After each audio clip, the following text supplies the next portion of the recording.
Okay, so I've been using the AliExpress GX100 shifter for quite a few months now. Really like the shifter overall. The one issue I ran into is the stock gate plate is a stainless steel that's laser cut, and they didn't do a whole lot of deburring on the edges.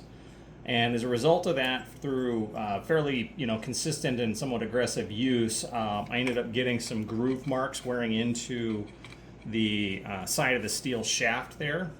I did try and deburr the sides of this a little bit with a file and a deburr tool, which I think helped, but in my case I'd already done a fair bit of wear on that. So I decided I wanted to do a plastic plate.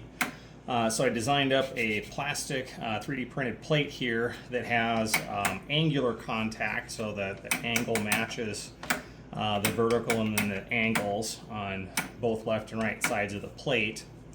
I've been using this a couple of nights pretty aggressively here, and there might be a little bit of possible wear or just dust coming off of the PLA, but it seems to be holding up well. It hasn't cracked or anything, even with hard shifting.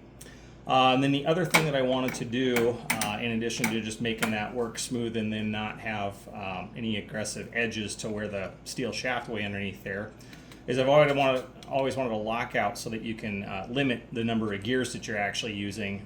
Because if you're running a 4-speed and forget and you throw it over here into 5th, you catch neutral and essentially misshift it. So what I made here is a little spacer that you can set in, and in that position it's unrestricted, full 6 gears. This assumes the general use of reverse in the 1 position with the collar up, and then if you need to, 6, 7, and 8 will happen in those positions there. So this is wide open in 6th. If I want to limit it to a 5-speed, I just lift that, pop that down in here, and now I can get 5th, but 6th is locked out. And in the middle position, drop that in there. This is now 4-speed, like a lot of the NASCAR, some of the other production cars in Dirt Rally 2 or any other cars like that are 4-speed. So you don't accidentally try and drop into a gear that your car in this sim doesn't actually have.